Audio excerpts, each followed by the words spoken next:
Externamente, me llevaron a Gaza, donde fui encadenado con cadenas de bronce y forzado a moler grano en la prisión. Ahora, estoy aquí preso, ciego y humillado, pero encontré consuelo en los restos de mi fe. En las profundidades de mi hora más oscura, clamé al Señor Dios, buscando un último estallido de fuerza para vengarme de mis enemigos. Dios me dio esperanza en medio de una mazmorra. Coloqué la mano en mi cabeza y sentí que estaba empezando a crecer áspera. Y luego puse la mano en mi barba y la encontré áspera. Sí, estaba volviendo. Todo estaría bien pronto. No recuperaría mis ojos. No volverían a crecer. Mi cabello empezó a crecer de nuevo. Mi pecado me hizo un perdedor miserable, pero recuperaría mi fuerza nuevamente porque mi cabello estaba creciendo. Sería capaz de asestar un golpe por mi pueblo y por mi Dios todavía. Los gobernantes filisteos estaban realizando un gran festival, ofreciendo sacrificios y alabando a su dios Dagón. Dijeron: nuestro Dios nos ha dado la victoria sobre nuestro enemigo Sansón. Dagón, también conocido como Dagón, era una de las deidades más antiguas de Mesopotamia y se representaba como una criatura mitad hombre, mitad pez. El dios Dagón era considerado el padre de todos los otros dioses, por lo que era ampliamente adorado en lo que llamamos la cuna de la civilización, donde se cree que la agricultura comenzó por primera vez. También la zona que algunos llaman el creciente fértil. La estatua de Dagón se parecía a un hombre gigantesco. Algunas representaciones lo muestran como un tritón, que es un humano con características de pez debajo de la cintura. Algunos eruditos lo han llamado un dios pez, lo cual tiene sentido dada su asociación con los filisteos y su ubicación a lo largo de la costa. Los filisteos continuaron adorando a Dagón durante mi tiempo. El hijo de Dagón, Baal, fue adorado de varias maneras en toda la tierra. Dagón fue adorado en templos que se podían encontrar por toda Mesopotamia. Según la Biblia, las ciudades de Bet Dagón, Gaza y Asdod eran el hogar de algunos de los templos más importantes. Era adorado mediante ofrendas y participando en festivales. Cuando la gente me vio, alabó a su Dios diciendo: nuestro Dios ha entregado a nuestro enemigo en nuestras manos. Aquel que mató a tantos de nosotros ahora está bajo nuestro poder. Los seguidores de Dagón transmitieron un mensaje directo a todos en la tierra. Respondieron con: nuestro Dios es más fuerte que el Dios de Israel, porque conquistamos a Sansón. Mi desobediencia llevó a otros a negar a Dios. Medio ebrios, las personas exigieron: traigan a Sansón para que nos entretenga. Así que fui sacado de la prisión para entretenerlos, y me hicieron parar entre las columnas que sostenían el techo. Los filisteos continuaron burlándose de mí. En esa gran exhibición, utilizaron a un muchacho para vigilarme. Obedecí, saliendo para encontrarme con él. Entonces, el Señor pasó. Un gran y poderoso viento rompió los montes y quebró las peñas delante del Señor, pero el Señor no estaba en el viento. Después del viento, un terremoto sacudió la tierra, pero el Señor no estaba en el terremoto. Después del terremoto, un fuego surgió, pero el Señor tampoco estaba en el fuego. Y después del fuego, oí una voz suave y delicada. Al oír la suave voz, cubrí mi rostro con mi manto y salí, poniéndome a la entrada de la cueva. La voz del Señor vino nuevamente. ¿Qué haces aquí, Elías? Repetí mi lamento. He sido muy celoso por el Señor Dios de los ejércitos, porque los hijos de Israel han dejado tu pacto, han derribado tus altares y han matado a tus profetas a espada, y solo yo he quedado, y buscan mi vida para quitármela. El Señor en su misericordia respondió: ve, vuelve por tu camino al desierto de Damasco, y cuando llegues, unge a Hazael por rey sobre Siria. También a Jehú, hijo de Nimsi, ungirás por rey sobre Israel, y a Eliseo, hijo de Safat, de Abel Meola, ungirás para que sea profeta en tu lugar. Y el que escapare de la espada de Hazael, Jehú lo matará, y el que escapare de la espada de Jehú, Eliseo lo matará. También he dejado en Israel 7,000, todos los que no han doblado sus rodillas ante Baal, y todas las bocas que no lo han besado. Con la instrucción clara del Señor, mi corazón fue renovado. La tarea delante de mí era ardua, pero la certeza de la presencia y del propósito de Dios me daba fuerza. Dios no solo me orientó sobre los reyes a ser ungidos, sino que también me reveló que no estaba solo. Había 7,000 en Israel que no habían doblado sus rodillas ante Baal, fieles al Dios de nuestros padres. Con nueva determinación, salí del monte Horeb. Sabía que mi misión continuaba y que el Señor estaba conmigo en cada paso. Hazael sería ungido rey sobre Siria, Jehú reinaría sobre Israel, y Eliseo tomaría mi lugar como profeta. La justicia de Dios sería establecida, y su fidelidad prevalecería. Mientras descendía la montaña, mi espíritu estaba en paz. El Señor había hablado, y su voz suave y delicada me recordaba que, incluso en las tormentas de la vida, Él está presente. Caminé con la certeza de que Dios, el Señor de los ejércitos, guiaba cada uno de mis pasos, y que su plan soberano se estaba cumpliendo. El Señor me había instruido a ungir a Eliseo, hijo de Safat, como profeta en mi lugar. Con esa misión clara delante de mí, caminé hasta encontrar a Eliseo. Llegué al campo donde Eliseo estaba arando, guiando 12 yuntas de bueyes, y él estaba con la 12ª. El sol brillaba fuerte, y el sudor corría por el rostro de Eliseo, mientras trabajaba diligentemente. La escena era simple, dado con el vino de su fornicación. Apocalipsis 17, versículo 2. Cuando la Biblia habla de embriagar a los habitantes de la tierra, está describiendo una influencia que nubla el juicio, que hace que la gente pierda su capacidad de distinguir entre lo correcto y lo incorrecto. Estados Unidos ha logrado exactamente eso a través de su máquina cultural. Hollywood no solo produce entretenimiento, produce una cosmovisión completa que redefine lo que es normal, lo que es deseable, lo que es aceptable. A través de sus películas y programas de televisión, América ha normalizado globalmente conceptos que fueron considerados inmorales durante milenios de historia humana. La redefinición del matrimonio, la normalización de relaciones sexuales fuera del matrimonio, la promoción de estilos de vida que contradicen directamente las enseñanzas bíblicas, todo esto se ha extendido por el mundo a través de la influencia cultural estadounidense. Pero va más allá del entretenimiento. Las universidades estadounidenses educan a los futuros líderes de docenas de países. Estos estudiantes regresan a sus naciones llevando consigo no solo conocimiento técnico, sino también valores y perspectivas estadounidenses. Las corporaciones estadounidenses no solo venden productos, venden un estilo de vida. McDonald's no solo vende hamburguesas, vende la cultura de comida rápida. Starbucks no solo vende café, vende una experiencia social urbana. Apple no solo vende tecnología, vende una identidad personal. Las redes sociales estadounidenses, Facebook, Instagram, Twitter, YouTube, TikTok, han conectado a miles de millones de personas alrededor del mundo, pero esa conexión viene con una americanización sutil pero constante de sus valores y perspectivas. Los algoritmos de estas plataformas promocionan contenido que refleja sensibilidades culturales estadounidenses. Las normas comunitarias de estas plataformas están basadas en interpretaciones estadounidenses de libertad de expresión y valores sociales, porque todas las naciones han bebido del vino del furor de su fornicación. Apocalipsis 18, versículo 3. Esta influencia cultural ha sido tan efectiva que muchas naciones han adoptado voluntariamente valores estadounidenses que contradicen directamente sus propias tradiciones religiosas y culturales. Países con herencias culturales milenarias han cambiado sus leyes de matrimonio, sus políticas educativas, sus normas sociales para alinearse con las tendencias culturales estadounidenses. Esto no sucedió a través de conquista militar, sucedió a través de seducción cultural. Las naciones del mundo no fueron forzadas a adoptar los valores estadounidenses. Fueron persuadidas, influenciadas, gradualmente convencidas de que estos valores representaban progreso y modernidad. Esta es precisamente la clase de influencia que la Biblia describe cuando habla de fornicación espiritual. No es fuerza bruta, es seducción sutil. Pero aquí está lo porque sabe que ese dinero puede trabajar para su libertad futura. Saltarse su entrenamiento ya no parece tan inofensivo porque entiende que esa decisión se acumula en un cuerpo más débil mañana.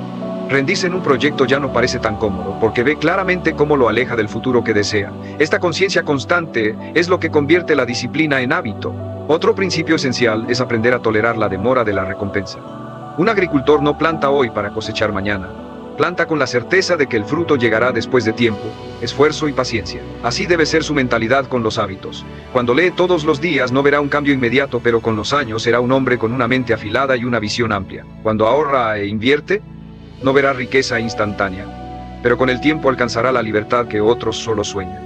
Cuando se disciplina en su trabajo, quizá al inicio no vea reconocimiento, pero con los años se convertirá en alguien invaluable. El largo plazo premia al que sabe esperar y persistir. La mente que piensa en largo plazo también aprende a manejar la frustración del camino. Sabe que habrá momentos de retroceso, errores, pérdidas, pero entiende que estos no definen el resultado final. Solo son parte de la construcción. No mide su vida por un mal día o un mal mes. La mide por la dirección en la que se mantiene año tras año. Ese hábito de perspectiva lo hace más resiliente, porque ya no se derrumba ante un tropiezo. Lo interpreta como una curva más en el camino hacia su destino. El control mental se perfecciona cuando deja de preguntar ¿qué quiero ahora? Y empieza a preguntar ¿qué quiero siempre? Esa diferencia lo separa de la multitud, porque la multitud vive atrapada en lo inmediato buscando alivio temporal. Usted, en cambio, entrena su mente para ver más lejos, y esa visión lo fortalece. Y cuando convierte esa visión en hábito, su vida se transforma en un proyecto consciente y no en una improvisación. Al final, el hombre que domina su mente para pensar en el largo plazo controla no solo su presente, sino todo su destino. Controlar su mente también exige entrenarla para la resiliencia, esa capacidad de levantarse una y otra vez sin importar cuántas veces caiga. Porque inevitablemente habrá fracasos, errores, rechazos y pérdidas. Ningún hombre que haya alcanzado grandeza lo hizo sin tropezar. La diferencia entre los que se quedan en el suelo y los que siguen adelante no está en la suerte, sino en cómo entrenaron su mente para responder frente a la adversidad. La mayoría de los hombres convierte un fracaso en una sentencia: no soy suficiente, no lo lograré nunca, esto no es para mí. Pero el hombre que controla su mente convierte ese mismo fracaso en una lección: esto no funcionó, debo ajustar, he aprendido algo que me acerca más a la meta, cada caída me hace más fuerte. Esa diferencia de interpretación lo cambia todo. La resiliencia es un hábito mental. No se trata de ser inmune al dolor, sino de entrenarse para no quedarse atrapado en él. Cada vez que enfrenta un obstáculo y decide actuar en lugar de lamentarse, refuerza ese hábito. Cada vez que, en lugar de preguntarse ¿por qué a mí?, se pregunta ¿qué puedo aprender?, su mente se fortalece. Y cuanto más repite ese proceso, más automática se vuelve su capacidad de sobreponerse. De pronto, lo que antes lo derrumbaba por meses, solo lo detiene por horas. Y lo que antes parecía un final, ahora se convierte en un reinicio. El control... Continuar en relaciones abusivas o peligrosas. El perdón es una decisión de liberar a la otra persona de la deuda que sentimos que tiene con nosotros y confiar la justicia a Dios. Pablo nos da un poderoso ejemplo de perdón en 2 de Timoteo 4, 16-17. En mi primera defensa ninguno estuvo a mi lado, antes me desampararon todos, no les sea tomado en cuenta, pero el Señor estuvo a mi lado y me dio fuerzas para que por mí fuese cumplida la predicación y todos los gentiles oyesen. Así fui librado de la boca del león. Aumento del deseo de adoración. A medida que el Espíritu trabaja en nuestro corazón, nos volvemos más conscientes de la grandeza y bondad de Dios, lo que naturalmente nos lleva a querer expresar nuestra adoración y gratitud. El salmista expresa este deseo en Salmo 95, 1-2. Venid, aclamemos alegremente a Jehová, cantemos con júbilo a la roca de nuestra salvación. Lleguemos ante su presencia con alabanza, aclamémosle con cánticos. Este deseo creciente de adoración puede manifestarse de varias maneras. Podemos encontrarnos más inclinados a participar activamente en los momentos de alabanza en la iglesia, no solo cantando, sino realmente meditando en las palabras y ofreciendo nuestro corazón a Dios. Podemos notar que la adoración se convierte en una parte más integral de nuestra vida diaria. Podemos encontrarnos cantando himnos o coros de alabanza durante nuestras actividades cotidianas o simplemente expresando gratitud a Dios a lo largo del día. Otro aspecto de este deseo creciente de adoración es una mayor apreciación por la belleza y majestad de la creación de Dios. Podemos encontrarnos más propensos a alabar a Dios cuando vemos un hermoso atardecer o experimentamos la grandeza de la naturaleza. Es importante saber que la verdadera adoración va más allá de cantar o participar en un culto en la iglesia. Como Jesús dijo a la mujer samaritana en Juan 4, 23-24. Mas la hora viene, y ahora es, cuando los verdaderos adoradores adorarán al Padre en espíritu y en verdad, porque también el Padre, tales adoradores, busca que le adoren. Dios es espíritu, y los que le adoran, en espíritu y en verdad, es necesario que adoren.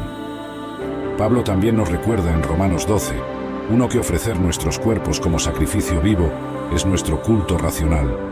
Así que, hermanos, os ruego por las misericordias de Dios, que presentéis vuestros cuerpos en sacrificio vivo, santo, agradable a Dios, que es vuestro culto racional. Mayor sensibilidad a las necesidades de los otros. Jesús ejemplificó esta sensibilidad durante todo su ministerio terrenal. En Mateo 9, 36, leemos: y al ver las multitudes, tuvo compasión de ellas. Tan casi visualizar la escena del juicio, mientras Jesús describía la respuesta de aquellos a la izquierda. Señor, ¿Cuándo te vimos hambriento, sediento, forastero, desnudo, enfermo o en la cárcel, y no te servimos? La voz de Jesús adquirió una solemnidad final al pronunciar la respuesta del juez. De cierto os digo que en cuanto no lo hicisteis a uno de estos más pequeños, tampoco a mí lo hicisteis. Finalizando esta impresionante visión del juicio final, Jesús concluyó: e irán estos al castigo eterno, y los justos a la vida eterna. Un silencio profundo cayó sobre el grupo. Las implicaciones eran abrumadoras. En el juicio final, el criterio no sería conocimiento teológico, posición religiosa o milagros realizados, sino algo mucho más fundamental: el amor demostrado en actos concretos de compasión y servicio a los necesitados. Pedro, visiblemente conmovido, preguntó en voz baja: Señor, ¿cómo podemos prepararnos para este juicio? Jesús lo miró con infinita compasión. Amarás al Señor tu Dios con todo tu corazón, y con toda tu alma, y con toda tu mente. Este es el primero y grande mandamiento, y el segundo es semejante: amarás a tu prójimo como a ti mismo. De estos dos mandamientos depende toda la ley y los profetas. Las palabras de Jesús traían claridad y simplicidad tras las visiones cósmicas y apocalípticas que habían llenado la noche. En el centro de todo estaba el amor, amor a Dios y amor al prójimo. Esta era la esencia de la preparación para la venida del reino. La luna ya había recorrido un arco considerable en el cielo nocturno. Jesús, habiendo compartido revelaciones profundas sobre los acontecimientos finales, se volvió ahora hacia instrucciones prácticas sobre cómo vivir a la luz de estas verdades. Por tanto, velad, exhortó Jesús, su voz cargada de urgencia, porque no sabéis cuándo vendrá vuestro Señor. Pero sabed esto, que si el padre de familia supiese a qué hora el ladrón habría de venir, velaría y no dejaría minar su casa. Por tanto, también vosotros estad preparados, porque el Hijo del Hombre vendrá a la hora que no pensáis. Los discípulos asentían, comprendiendo la necesidad de vigilancia. Pero Jesús quería asegurarse de que entendieran lo que significaba verdaderamente velar. Lo que a vosotros digo, a todos lo digo: velad, continuó Jesús. Mirad también por vosotros mismos, que vuestros corazones no se carguen de glotonería y embriaguez y de los afanes de esta vida, y venga de repente sobre vosotros aquel día. Jesús miró a cada uno de los discípulos antes de añadir: porque como un lazo vendrá sobre todos los que habitan sobre todos los que habitan sobre la faz de toda la tierra. Velad, pues, en todo tiempo orando, para que seáis tenidos por dignos de escapar de todas estas cosas que vendrán, y de estar en pie delante del Hijo del Hombre. Marcadas por Dios experimentan. Él usa la herida para posicionarte. No solo te sana, no solo te restaura, te eleva. Y esta elevación no es interna solamente, sino visible. Empiezas a caminar en un nivel al que Él jamás habría llegado contigo, porque ese nivel estaba reservado para la versión de ti que solo podía nacer después del dolor. Lo que viviste no te detuvo, te preparó. Ahora estás entrando en el territorio donde Dios te muestra por qué tu corazón tuvo que pasar por esa prueba. Era ascenso disfrazado de ruptura. Y lo más impactante es cómo ese ascenso se refleja en tu vida diaria. Te vuelves más enfocada, más segura, más selectiva. Tu energía cambia y tu entorno responde. Puertas nuevas empiezan a abrirse. Oportunidades que antes estaban cerradas comienzan a moverse. Personas que no te veían ahora te reconocen. No es suerte, es Dios alineando tu vida con la mujer que Él sabía que ibas a ser después de ese proceso. Estás caminando hacia tu destino real. Mientras tú asciendes, Él se queda en el mismo lugar, preguntándose por qué nada avanza igual. Porque no se trataba de tu amor, se trataba de tu propósito. Y tú, elegida, fuiste diseñada para avanzar. Aunque te rompan, aunque te traicionen, aunque te fallen, Dios nunca te deja donde te hirieron, te lleva a donde te corresponde. Y eso significa que tu vida ahora entra en una etapa donde nada ni nadie podrá detener lo que el cielo ya decretó sobre ti. Lo que te hirió fue el impulso que necesitabas. Aquí llegamos a un punto crucial. Después de tu ascenso, Dios te vuelve intocable para cualquiera que no sepa amarte con pureza, verdad y responsabilidad. Ya no es solo que hayas sanado, es que tu espíritu se elevó a un nivel donde las intenciones se revelan solas, donde la mentira no te alcanza, donde la manipulación rebota, donde las personas que vienen con oscuridad sienten incomodidad al acercarse a ti. No es casualidad. Tu luz ahora tiene una fuerza que expone lo que no viene del cielo. Tu presencia filtra lo que tu corazón ya no debe cargar. Lo que antes te hería, ahora te advierte. Lo que antes te confundía, ahora te incomoda. Lo que antes te atraía, ahora te aburre. Tu espíritu adquirió una sensibilidad tan fina que reconoces al instante quién viene con intención limpia y quién viene a robar tu paz. Y no porque te volviste desconfiada, sino porque te volviste sabia. La herida afinó tu discernimiento, pero fue Dios quien te dio ojos nuevos. Ahora ves con claridad, ahora eliges con criterio, ahora te cuidas con amor. Una mujer elegida después del dolor es un ser espiritual despierto. Y lo más poderoso es esto: ya no tienes miedo a perder, ya no tienes miedo a soltar, ya no tienes miedo a quedarte sola, porque entendiste que tu soledad nunca es vacío, es protección divina, y esa seguridad interior asusta a Melquisedec, su genealogía. Aprendemos en el versículo 3 que Melquisedec estaba sin padre, madre o genealogía, no teniendo principio de días ni fin de vida. También se debe notar el hecho de que Melquisedec se asemejaba al Hijo de Dios. Esto es un punto muy significativo a hacer, demostrando que él es un tipo de un sacerdote aún mayor, el Señor Jesús. Su ciudad, la ciudad de la paz, proféticamente retratada en la obra del Señor Jesús, que nos trajo paz. Abraham demostró su aceptación del sacerdocio de Melquisedec, presentando el diezmo de todo lo que tenía a Dios. Es claro de los versículos 9 y 10 que Abraham era un tipo del futuro sacerdocio levítico, que estaba a punto de ser establecido. Número 7. El ángel de la muerte. El ángel de la muerte. Tal vez hayamos oído hablar del ángel de la muerte, pero ¿y sobre un ángel de la muerte? Hay una distinción entre los dos. Vemos este capítulo aparecer en Éxodo. Para aquellos conocedores del ángel de la muerte, porque los egipcios se negaron a liberar a los israelitas esclavizados, Dios envió varias plagas sobre ellos, la peor de las cuales fue la última plaga. La última plaga involucra al ángel de la muerte. Éxodo 11, versículos 1 a 2. Entonces el Señor dijo a Moisés: aún traeré una plaga más sobre Faraón y sobre Egipto. Después de eso, Él os dejará ir. Cuando Él os deje ir, Él ciertamente os echará de aquí completamente. Habla para que todo el pueblo de Israel oiga y diga a todo hombre, que pida a su vecino, y a toda mujer, que pida a su vecina objetos de plata y objetos de oro.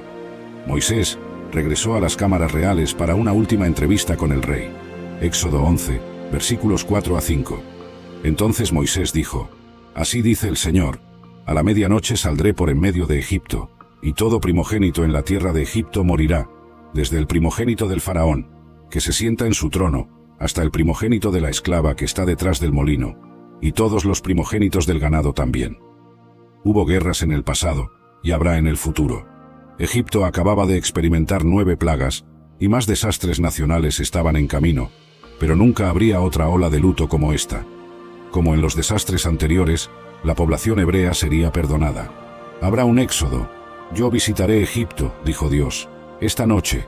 Invadiré cada casa donde no haya sangre en la puerta, pero habrá sangre en las puertas de mi pueblo, y ellos serán perdonados. Esa noche, la historia se hizo porque la gente creyó en el hombre de Dios, y siguió el plan de Dios.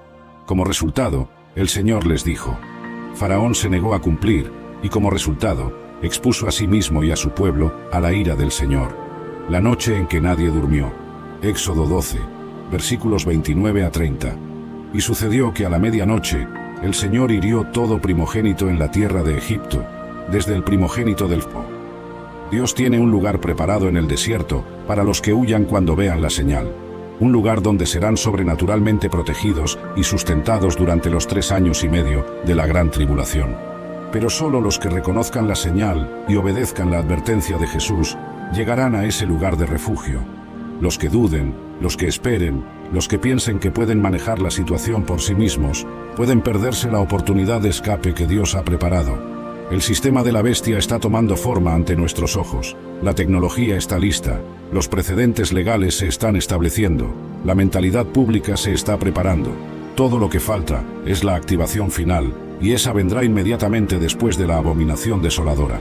Hermanos, hemos llegado al momento más crítico de nuestro estudio, porque todo lo que hemos visto hasta ahora nos lleva a una pregunta fundamental.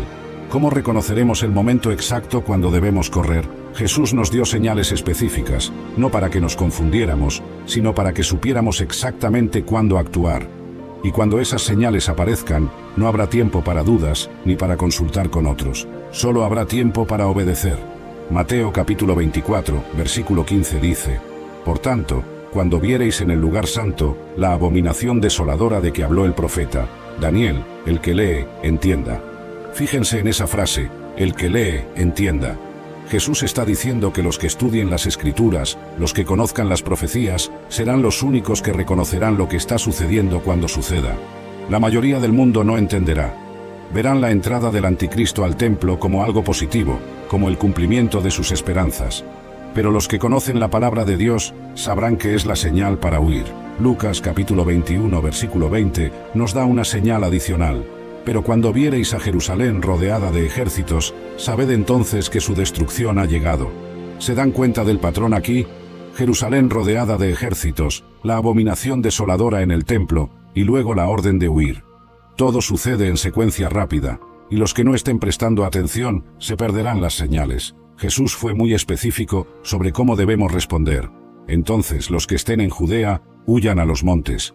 El que esté en la azotea, no descienda para tomar algo de su casa, y el que esté en el campo, no vuelva atrás para tomar su capa. Esta es una evacuación de emergencia, como cuando hay un tsunami y suena la alarma, y la gente tiene que correr inmediatamente a terreno alto, sin detenerse por nada. ¿Por qué tanta urgencia? Porque Lucas capítulo 21, versículo 23 nos dice: Mas ay de las que estén encintas, y de las que críen en aquellos días, porque habrá gran calamidad en la tierra, e ira sobre este pueblo. Lo que viene después de la abominación desoladora será tan terrible que los que se queden no sobrevivirán. No es un tiempo para ser valientes o heroicos. Es un tiempo para obedecer la orden directa de Jesús y correr hacia la seguridad que Él ha preparado. Apocalipsis capítulo 12, versículo 6, nos da esperanza. Y la mujer huyó al desierto, donde tiene lugar preparado por Dios, para que allí la mantengan 1260 días. Dios tiene un lugar específico preparado para...